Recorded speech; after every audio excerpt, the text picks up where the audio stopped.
নমস্কার, আমি গোবিন্দ দেব গোস্বামী দেববাণী অ্যাস্ট্রোলজিতে সবাইকে স্বাগত জানাই। আলোচনা গুরুত্বপূর্ণ অঙ্গারক যোগ নিয়ে আলোচনা চলছে। মেষ রাশি থেকে শুরু করে ক্রমান্বয়ে চলছে। অঙ্গারক যোগ নিয়ে হঠাৎ আলোচনা করছি কেন না, অঙ্গারক যোগ একজন মানুষের জীবনকে সুপ্রতিষ্ঠিত করতে পারে, আবার এই অঙ্গারক যোগ একজন মানুষের জীবনকে ধ্বংসের মুখোমুখি দাঁড় করিয়ে দিতে পারে। সুতরাং গুরুত্বপূর্ণ একটি যোগ জ্যোতিষশাস্ত্রের আমি উপলব্ধি করেছি, এইটা আলোচনা করার খুব প্রয়োজনীয়তা আছে। আমি তিনটি স্তরে আলোচনাটিকে আনতে চাইছি। অঙ্গারক যোগ কীভাবে সংগঠিত হয়।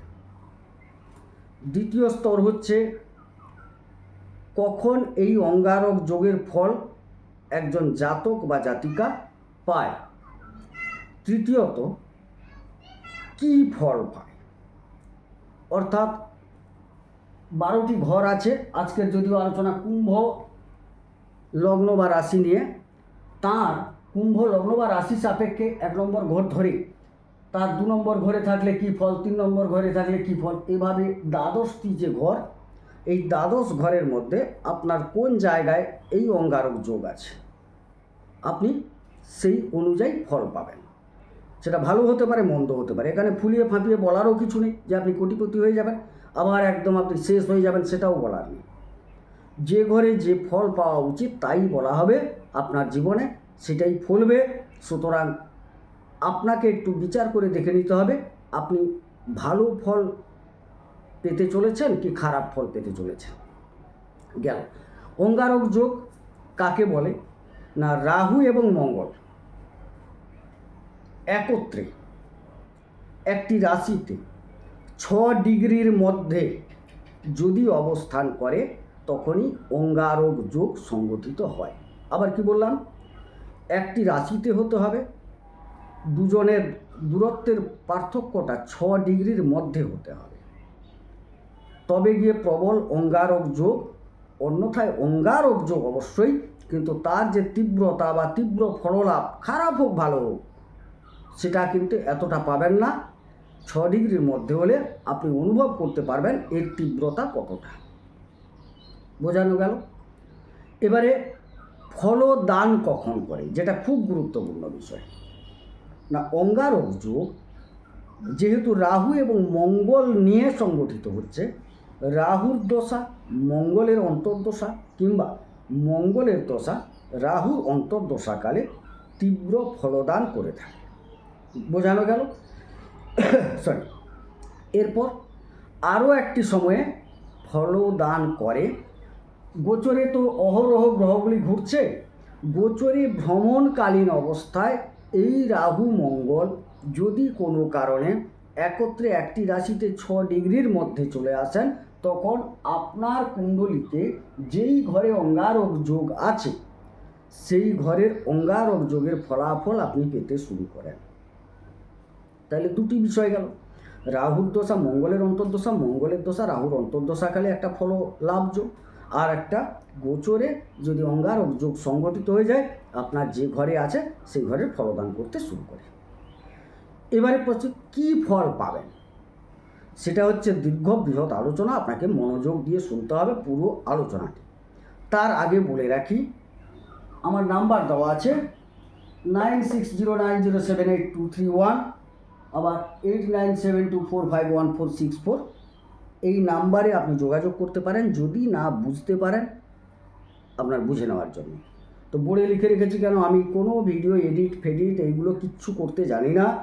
শুরু করলাম শেষ করলাম, এটাই হচ্ছে আমার ভিডিও। কারণ আমি জানি না, স্বীকার করে নিই, যেগুলোর মধ্যে আমার কোনো অভিজ্ঞতা নেই, এগুলো জানাও নেই, যার জন্য বোর্ডে লিখে রেখেছি। যদি প্রয়োজন হয় আপনারা অবশ্যই কল করবেন, এইটুকু বললাম। যাই হোক, যদি আপনার লগ্নে বা রাশিতে অঙ্গারক যোগ হয়, কুম্ভ নিয়ে আলোচনা হচ্ছে, লগ্ন থেকে কিন্তু 70% ফললাভ করবেন, রাশি বিচারে আপনি কিন্তু 30% করবেন। লগ্ন বা রাশিতে যদি আপনার অঙ্গারক যোগ হয়, কী কী ফল পেতে চলেছেন না, আপনার মধ্যে একটা নিজেকে প্রকাশ বিকাশ, মানুষের কাছে প্রতিষ্ঠা করার জন্য তীব্র মনোভাব জাগরিত হবে, একটা পাওয়ার প্রবল ইচ্ছা আপনার মধ্যে জাগরিত হবে, পাওয়ার প্রবল ইচ্ছা জাগরিত হবে। আপনার হিম্মত, জোশ, সাহসিকতা, পরাক্রমতা প্রবল আকারে বৃদ্ধি পাবে। হয়তো সেটা যে প্রাবল্যতার জন্য আপনার কিন্তু ক্ষতিগ্রস্ত হওয়ার যোগ, আঘাত প্রত্যাঘাত যোগ, অ্যাক্সিডেন্ট যোগ, অপমান যোগ, অনেক কিছুই এর মধ্যে থাকছে। সুতরাং প্রথমত আপনাকে সংযত হতে হবে। এক, আচার আচরণের দিক থেকে, এক কথায় চলন বলন যাবতীয় দিক থেকে আপনাকে সংযত হতে হবে। রাহু উগ্রতা এনে দেবেই, আর আপনি যদি সেই উগ্রতাকে আরও বেশি অক্সিজেন দেন তাইলে কিন্তু তীব্রতায় পরিণত হবে এবং আপনার অধঃপতন অনিবার্য, জীবনে সুখ খুঁজে পাবেন না। একটা বিরাট সম্মান লাভের আশায় আপনি দৌড়াবেন, পদে পদে বাধা বিঘ্ন অপমান অপদস্থ আপনার জন্য অপেক্ষা করে আছে। চলে যাই দ্বিতীয় ঘর। এই জায়গায় যদি অঙ্গারক যোগ সংগঠিত হয় অবশ্যই অর্থ সঞ্চয়ে বাধাগ্রস্ত হবেন। প্রাথমিক স্তরে প্রথমে একটা অর্থ সঞ্চয় আপনার হয়ে যাবে, কিন্তু সেই অর্থ আপনি কোনো মতে ধরে রাখতে পারবেন না। কিছুদিনের মধ্যে আপনার লোভের কারণে, আপনার লালসার কারণে, অতিরিক্ত চাওয়া পাওয়া এই তীব্রতার কারণে আপনি কিন্তু সেই অর্থ হারিয়ে ফেলবেন এবং পরবর্তী ক্ষেত্রে দেখা যাবে ঋণে জড়িয়ে পড়বেন। অর্থাৎ সঞ্চয় যোগ মোটেও ভালো নয়। উদাহরণ দিলে বুঝতে পারবেন। আমি সবগুলো ঘর নিয়ে উদাহরণ দেব না, ফলাদেশ দিয়ে যাব, ছোট্ট করে বোঝাবার জন্য দ্বিতীয় ঘর নিয়ে বলছি। ধরুন কোনো সময় আপনি হঠাৎ একটা লটারির টিকিট কেটে ফেললেন, বা শেয়ার মার্কেটে কিছু টাকা রেখে দিলেন। প্রাথমিক স্তরে দেখা গেল হ্যাঁ লটারি একটা লেগে গেল, বা শেয়ার মার্কেটে কিছু টাকা আপনি পেয়ে গেলেন প্রাথমিক স্তরে কিছুদিনের মধ্যে, বা লটারির টিকিটটা রেজাল্ট বেরানোর পর দেখা গেল আপনি একটা 5,000 টাকা পেয়ে গেছেন। সেই যে লোভটা এবারে রাহু বাড়িয়ে দেবে। কী হবে, এবারে 5,000 পেয়েছি আবার কাটি, তাইলে আমি আবার যদি পাই, আবার যদি বেশি পাই, এই যে প্রবণতা তৈরি হবে, সেই প্রবণতা থেকে আপনি কিন্তু সেই লটারির প্রতি আসক্ত হয়ে পড়বেন, ধীরে ধীরে কাটতে থাকবেন। আর একটু কাটি দেখি, এই তো নাম্বারটা গা ঘেঁষে বেরিয়ে গেল, কান ঘেঁষে বেরিয়ে গেল, এরকম ভাবনা আপনার মধ্যে আসবে, মনে হয় পরের বারে লেগে যাবে। এই করে কাটতে কাটতে যে 5,000 টাকা আপনি পেয়েছিলেন লটারিতে, তার 4 গুণ দেখা গেল 20,000 টাকা চলে গেল, অথচ আপনি কিন্তু আর পেলেন না। এটাই হচ্ছে দ্বিতীয় ঘরের অঙ্গারক যোগের খেলা। অনুরূপভাবে কুটুম্বদের সাথে প্রাথমিক খুব সম্পর্ক ভালো হবে, নতুন নতুন বন্ধু আসবে, কিছুদিনের মধ্যে তাদের সাথে দ্বন্দ্ব তৈরি হয়ে যাবে। দ্বন্দ্বের মূল কারণ কিন্তু আপনি। যতই লোকের উপর দোষ চাপান, আপনি যদি আত্মমূল্যায়ন করেন, এর মূল কারণ কিন্তু আপনি। কুটুম্বদের সাথে দ্বন্দ্ব হচ্ছে, মূল কারণ কিন্তু আপনি। আপনার আচার আচরণ, আপনার কথাবার্তা, এখান থেকে কথাবার্তা আলোচনা করা হয়, আপনার মধ্যে এমন সব ফোলানো ফাঁপানো কথাবার্তা মানুষ আপনাকে পছন্দ করবে না। আপনার আছে ব্যাংকে 25,000 টাকা, আপনি এমন ভাব দেখাবেন 25 লক্ষ টাকার মালিক। মানুষ আপনার যখন চরিত্রটা বুঝে নেবে, তখন আপনার থেকে দূরে সরে যাবে বা আপনার সাথে দ্বন্দ্ব তৈরি হবে। এবারে ছোট্ট করে বলি, খাদ্য একটু সংযতভাবে খেতে হবে। লোভ লালসা প্রচুর আসবে, অখাদ্য কুখাদ্যের টান আসবে, নেশার প্রতি আকৃষ্ট হওয়ার সম্ভাবনা, এগুলো থেকে সাবধান থাকা ভালো। আপনার তৃতীয় ঘরে যদি অঙ্গারক যোগ সংগঠিত হয়, আপনার মধ্যে একটা ভালো জিনিস এখানে পাবেন। এখানে কিন্তু খুব ভালো জিনিস পাচ্ছেন। আপনার যোগাযোগের যে জায়গা, সেই জায়গাটা এমন হবে সাধারণ মানুষের চেয়ে পুরো আলাদা। যেখানে সাধারণ মানুষ সাধারণভাবে একটা জায়গা পর্যন্ত পৌঁছাতে পারে না, সেখানে আপনি কিন্তু তার চতুর্গুণ উচ্চতায় গিয়ে যোগাযোগ করতে পারবেন। যেটা হয়তো আপনাকে দেখে মানুষ অবাক হবে যে এই ছেলেটা সাধারণভাবে ঘুরে বেড়ায়, এর যোগাযোগের জায়গা এতটা। হয়তো মন্ত্রী আমলা, বড় বড় ডাক্তার, চিকিৎসক, বড় বড় উকিল, তাদের সাথে যোগাযোগ। আপনাকে গেলে বলবে হ্যাঁ আসুন রামবাবু বসুন, হ্যাঁ কী বলছেন বলুন, শোনার আগ্রহ থাকবে, আপনাকে গুরুত্ব দেবে। যোগাযোগে আপনি একটা মর্যাদা পাবেন, যোগাযোগের ক্ষেত্রে পরাক্রমতা বৃদ্ধি পাবে। মানুষজন আপনাকে বলবে হ্যাঁ ওনার যোগাযোগের স্তর আলাদা জায়গায়, ওনার লেভেল আলাদা। পাড়াপড়শিদের কাছে গ্রহণযোগ্যতা বৃদ্ধি পাবে। এখানে কিন্তু অনেক অনেক ভালো যোগ, ভালো ফল আপনার জন্য অপেক্ষা করে আছে। আমি একটা কথা বলেছিলাম না, ফুলিয়ে ফাঁপিয়ে বলার কিছু নেই, যেটুকু ঘটবে সেটুকুই বলবো। ভাইদের পরাক্রমতাও বৃদ্ধি পাবে আপনার সঙ্গে সঙ্গে, আপনার দেখে দেখে তারও পরাক্রমতা বৃদ্ধি পাবে। চতুর্থ ঘর, এই জায়গায় যদি অঙ্গারক যোগ হয়, বাড়িতে না হঠাৎ সিদ্ধান্তে কিছু ইলেকট্রিক দ্রব্য, বাইক, গাড়ি, হঠাৎ কোনো জমি জায়গা, এগুলো কেনার পরিকল্পনা হয়ে যাবে। হ্যাঁ, এই জায়গায় যে কেনার পরিকল্পনা হবে, দেখুন একটা সন্ধ্যাবেলা কেউ হয়তো প্রস্তাব দিল, সবার বাড়িতে গাড়ি আছে, আমার বাড়িতে গাড়ি নেই, একটা গাড়ি কিনলে হতো। পরিবারের সবাই এটা আলোচনা করতে করতে এমন সিদ্ধান্ত হয়ে গেল, চলো কালকেই কিনে নেওয়া হোক।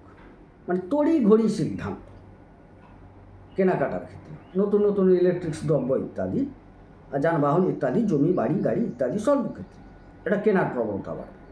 কিন্তু এই কেনা তো হয়ে যাবে, এই কেনার পর বুঝতে পারবেন তার মধ্যে কিছু ভুল আছে বা বিভ্রমতা থেকে গেছে। হয়তো জমিটা আপনি কিনেছেন, তড়িঘড়ি বায়না করে এলেন, টাকা পয়সা দিয়ে কেনা হয়ে গেল, সব কিছু হয়ে গেল, তারপর বুঝলেন যে মার্কেটের তুলনায় আমার কাছ থেকে বেশি টাকা নিয়ে নিয়েছে, না হয় কাগজপত্রে কিছু গণ্ডগোল আছে, না হয় যে প্লটটা কিনেছেন সেই প্লটে কিছু সমস্যা আছে। পরবর্তীতে এটা পাবেন, কিন্তু তৎকালীন হঠকারী সিদ্ধান্তে কেনা কিন্তু আপনার হয়ে যাবে। হ্যাঁ, মায়ের শরীর স্বাস্থ্য নিয়ে বেশ কিছুটা চিন্তিত থাকতে হবে আপনাকে, এটা ঠিক কথা। যারা স্নাতক স্তর পর্যন্ত পড়াশোনা করছেন, বিশেষ করে ইলেকট্রিক, কম্পিউটার, ইঞ্জিনিয়ারিং, এই জাতীয় জায়গাগুলো, তাদের ক্ষেত্রে সময়টা যথেষ্ট ভালো। যারা জমি ভূমি ইত্যাদি নিয়ে পড়াশোনা করছেন তাদের ক্ষেত্রেও সময়টা যথেষ্ট ভালো। পদার্থবিজ্ঞান ভালো ভালো ফল পাবেন। ফটোগ্রাফি নিয়ে পড়াশোনা করছেন, ভালো ফল পাবেন, মানে চিত্রায়ন যেটাকে বলে, ভালো ফল পাবেন। অন্যান্য ক্ষেত্রে এমন কিছু বন্ধুবান্ধব বা এমন কিছু আকর্ষণ আপনার কাছে আসবে যেখানে পঠন পাঠন বিঘ্নিত হবে। বোঝাতে পারলাম? এবারে চলে আসি পঞ্চমে, যদি আপনার অঙ্গারক যোগ হয়, খুব ভালো ফল পেতে চলেছেন আপনি। উচ্চশিক্ষা, বিশেষ করে যা যা বলে গেলাম, ইঞ্জিনিয়ারিংয়ের উপর, কম্পিউটার কোনো বিষয় নিয়ে রিসার্চের জায়গায় যেতে পারেন, বিভিন্ন ক্ষেত্র থেকে আপনি ভূমি সংক্রান্ত বিষয়ে একজন দাপুটে ব্যক্তি হতে পারেন। ইলেকট্রিক নিয়ে আপনি ইলেকট্রিক ইঞ্জিনিয়ার হয়ে যেতে পারেন, সিভিল ইঞ্জিনিয়ার হয়ে যেতে পারেন, বা বায়বীয় কিছু বিষয় নিয়ে আপনি কিন্তু খুব ভালো জায়গা পেতে পারেন। সুতরাং চর্চামূলক জায়গায়, অর্থাৎ রিসার্চের মতো জায়গায়ও আপনার পৌঁছানোর সুযোগ আছে। তবে আপনাকে লোভ, লালসা, হঠকারিতা, অনেক কিছু পেছনে তাড়া করবে, সব কিছুকে সংযত রেখে আপনাকে এগাতে হবে। অবশ্যই সুফল পাওয়ার যোগ। ষষ্ঠ ঘর, প্রবল শত্রুতা বৃদ্ধি পাবে, মানসিকভাবে বিধ্বস্ত হয়ে পড়বেন শত্রুতার কারণে। ঋণ শোধ হতে চাইবে না, একটা ঋণ শোধ করতে গিয়ে আর এক জায়গায় ঋণ করতে হচ্ছে আপনাকে। মস্তিষ্ক, চক্ষু, ইমিউনিটির অভাব, কিছুটা মেরুদণ্ডের অংশ, এইসব জায়গা আপনাকে সমস্যায় ফেলবে, অর্থাৎ রোগগ্রস্ত হবেন। আর ঋণের কথা তো বললাম। সামাজিক কিছু লিটিগেশনে জড়িয়ে পড়ে মানসিকভাবে বিধ্বস্ত হয়ে পড়বেন আপনি। ঋণ পরিশোধ কোনো মতে হচ্ছে না, আপনি মানসিকভাবে জর্জরিত হয়ে যাচ্ছেন। ঘটবে, ঘটতে বাধ্য। যদি অঙ্গারক যোগ, যা আমার সূত্র আছে, 6 ডিগ্রির মধ্যে সংগঠিত হয়। এই জায়গাটা এত বাড়িয়ে বেশি করে বললাম কেন? মঙ্গল এই জায়গায় নিচস্থ আর রাহু যুক্ত, সুতরাং এই ফল আপনাকে পেতেই হবে। তাহলে ভালো ফল কারা পাবেন? এখানেও ভালো ফল আছে, কোনো কারণে আপনি যদি আইনি রিলেটেড কাজের সাথে যুক্ত হন, কোনো ব্যাংকিং সিস্টেম লেনদেনের সাথে যুক্ত হন, কিংবা প্রশাসনিক ক্ষেত্রে যুক্ত হন, অবশ্যই আপনি কিন্তু সুফল পাবেন। অন্যথায় কিন্তু এই কুফলগুলো আপনাকে গ্রাস করে ফেলবে। সপ্তম স্থলে যদি অঙ্গারক যোগ হয়, দাম্পত্য টিকবে না। প্রথমত বিবাহে বিলম্ব, যদি বিবাহটা হয়ে যায়, দাম্পত্যের মধ্যে কলহ, একে অপরের সাথে ছাড়াছাড়ি, সেখান থেকে মালি মোকদ্দমা, সেখান থেকে একটা হ্যাপারচার পরিস্থিতি তৈরি হয়ে বীতশ্রদ্ধ, সংসার ভেঙে ছাড়কার হয়ে যাবে। পার্টনারশিপ ব্যবসা করবেন না, সমস্যায় ভুগে যাবেন, আগুন জ্বলে যাবে ব্যবসায়, পার্টনারশিপ ব্যবসায়। ব্যবসা থেকেও আপনি আইনি জটিলতায় জড়িয়ে যাবেন। আপনার পার্টনার আপনার এগেনস্টে কেস করে দিল, আপনি ভুগছেন, প্রচুর সমস্যা। স্বনিয়োজিত ক্ষেত্রে আপনি খুব ডেভেলপ করবেন, এটা ভালো। তবে হ্যাঁ, কিছু ক্ষেত্রে আবার ভালো ফলও পেতে যাবেন, এখানে পেতে পারেন। আপনি ইলেকট্রিকের ব্যবসা করুন, কম্পিউটারের ছোট পার্টস, বড় পার্টস বা কম্পিউটার ব্যবসা করুন। আপনার অনেকে ফটোগ্রাফির স্টুডিও খুলে বসেন, তাদের ক্ষেত্রে ভালো না। জমি কেনা বেচার ব্যবসা করুন না, একটা পোস্টার লাগিয়ে দিয়ে। গাড়ি পাওয়া যায়, আপনি গাড়ির ব্যবসা করতে পারেন, পুরনো গাড়ির ব্যবসা করতে পারেন। তবে এই ক্ষেত্রে পরামর্শ, কুণ্ডলিটা বিচার করিয়ে নেবেন। নবতারা চক্রের অঙ্গারক যোগ তো হলো, নবতারা চক্রের এই রাহু মঙ্গল যদি ভালো তারা পেয়ে থাকে, এই ব্যবসাগুলো থেকে প্রবল উন্নতি যোগ। আর যদি খারাপ তারা পেয়ে থাকে, তাইলে আপনাকে কুণ্ডলিটা বিচার করিয়ে সমাধান করে এগাতে হবে, তবে সুফল পাবেন, অবশ্যই পাবেন। আর না হলে কিন্তু যা বললাম সেগুলো ঘটে যাবে। অষ্টম স্থল, এখানে যদি অঙ্গারক যোগ হয়, অবশ্যই জানবেন আপনার অ্যাক্সিডেন্ট হচ্ছে, রক্তপাত যোগ প্রবল। আইনি ঝামেলা থেকে আপনি প্রচণ্ডভাবে ক্ষতিগ্রস্ত হবেন। গুপ্ত কিছু প্রাপ্ত জিনিস, ভূমি বিশেষ করে পেতে আটকে যাবে। উত্তরাধিকার সূত্র থেকে প্রাপ্ত জিনিস নিয়ে লিটিগেশন তৈরি হবে, সমস্যা তৈরি হবে। মান সম্মান হানি যোগ, সাবধান থাকুন, এখানে কিন্তু সমস্যা বেশি। নবম স্থলে যদি অঙ্গারক যোগ হয়, আপনার কর্মপ্রাপ্তিতে একটা সহযোগিতা করবে। যদি আপনি এই যে ইঞ্জিনিয়ারিং বললাম, এই জায়গাগুলো খুব সাপোর্ট পাবেন, ভাগ্যের সহায়তা অবশ্যই পাবেন। যোগাযোগ বাড়বে আপনার বিভিন্ন ক্ষেত্র থেকে, মোটামুটি একটা ভালো দিক, ভাগ্যের সহায়তা পাবেন। হঠাৎ করে কিছু ঘটনা আপনার জীবনে ঘটবে যা আপনার পক্ষে যাবে।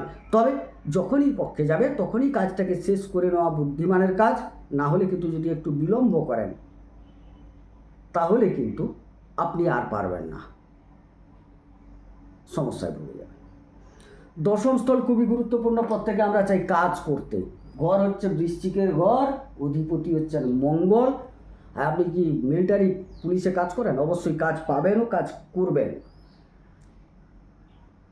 প্রশাসনিক ক্ষেত্রে দাপটের সাথে কাজ করবেন, প্রশাসনিক ক্ষেত্রে। তবে একটা নেচার থাকবে, টেবিলের তলা দিয়ে 2 টাকা যাতে ইনকাম হয়ে যায়, সেটা নিয়ে পরে বিপদ, সেও দেখা যাচ্ছে, রাহু বসে আছে সাথে। অতএব দাপটের সাথে কাজ করুন, স্বচ্ছতার সাথে কাজ করুন যারা আছেন। কিন্তু টেবিলের তলায় হাত বাড়ালে সে কিন্তু পরবর্তী ক্ষেত্রে আপনাকে পানিশমেন্ট পেতে হবে। তবে হ্যাঁ, মিলিটারিতে যারা কাজ করবেন, পুলিশের যারা কাজ করবেন, বা সাহসীমূলক জায়গায় যারা কাজ করবেন, যথেষ্ট শুভ ফল পাওয়ার যোগ আছে। কর্মসূত্রে আপনাকে বাড়ির বাইরে যেতে হবে। এই হচ্ছে বিষয়। ইলেকট্রিক্স বিষয়ে কাজ করুন, আপনি জমি সংক্রান্ত কাজ করুন, ভালো ডেভেলপ পাবেন, ভালো ওয়ে পাবেন, আপনি পাবেন, আপনার যোগ আছে, এগুলো পেতে চলেছেন। আপনি চেষ্টা করুন, শুভফল প্রাপ্তি যোগ আছে। তবে হ্যাঁ, শেষের দিকটা ভালো নয়। অর্থাৎ আপনি যখনই, যেহেতু রাহু বসে আছে, কর্মস্থলে আপনাকে লোভ এনে দেবে। লোভ যদি সম্বরণ করতে না পারেন, অধঃপতন অবশ্যম্ভাবী, কর্ম চলে যেতে পারে। কর্মপ্রাপ্তির ক্ষেত্রে আপনার কাছে অফার আসবে, এই টাকা আমাকে দেন, আপনাকে এই পদে বসিয়ে দেবো, এই চাকরি দিয়ে দেবো, ভুলেও পা দেবেন না। প্রকাশ কিন্তু পাবে, সমস্যায় আপনি ভুগবেন।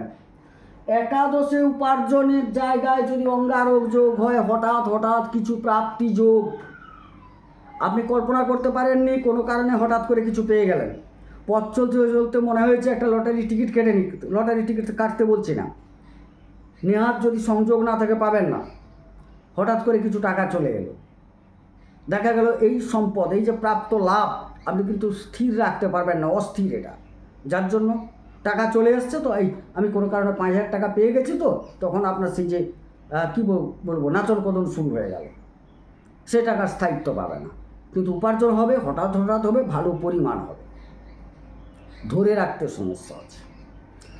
দ্বাদশ ঘরে যদি অঙ্গারক যোগ হয়, আপনি যদি কারাগার সংক্রান্ত, জেলখানা সংক্রান্ত কোনো জায়গা, হাসপাতাল সংক্রান্ত কোনো জায়গা, আইনি সংক্রান্ত কোনো জায়গায় কাজ করেন, অবশ্যই ভালো, এবং দূরবর্তী জায়গায় কাজ করলে আরও ভালো।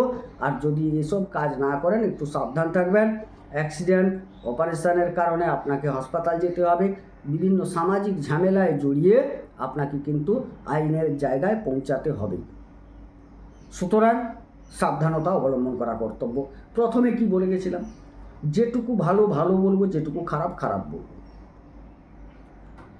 এবারে আপনার কুণ্ডলিতে কোথায় আছে, কিভাবে আছে, ডিগ্রিগত দিকটা আপনি বুঝছেন না, বা অন্যান্য অনেক ক্ষেত্র আছে, নবতারা চক্র বললাম, বুঝছেন না, বা আমাদের বিচারে আরও অনেক কিছু দিকে বিচার করা হয়, সেগুলো আপনি বুঝতে পারবেন না। হ্যাঁ, তার জন্য নাম্বারটা আছে 9609078231, এই নাম্বারে যোগাযোগ করবেন, অথবা হোয়াটসঅ্যাপ নাম্বার 8972451464 নাম্বারে যোগাযোগ করুন, বিশদে বুঝিয়ে দেওয়া হবে। অবশ্যই দক্ষিণা প্রযোজ্য, দক্ষিণা দিয়ে দেখাতে হবে আপনাকে, এবং কিভাবে আপনি কি করলে সুপ্রতিষ্ঠিত হবেন, আটকে থাকা কর্ম আপনি পাবেন, জীবনের সাকসেস খুঁজে পাবেন, সে বিষয়ে অবশ্যই আপনাকে রাস্তা দেখানো হবে বা দেখাবো। যাই হোক, আলোচনা যদি কিঞ্চিত ভালো লাগে চ্যানেলটিকে সাবস্ক্রাইব করুন। হয়তো সবগুলো আলোচনায় আমি এত খুলে বলতে পারছি না, আর খুলে বলতে গেলে অনেক বড় ভিডিও হয়ে যাবে, মাত্র দুটো ঘরের তো একটা উদাহরণ দিয়ে বললাম। যাই হোক, অন্যান্য রাশি নিয়ে, লগ্ন নিয়ে আলোচনা হয়েছে, দেখে নেবেন, তাতে অনেকটা সমৃদ্ধ হবে। যাই হোক, সবাই সুস্থ থাকুন, সুন্দর থাকুন, ঈশ্বর সকলের মঙ্গল করুন, মঙ্গল হোক, নমস্কার।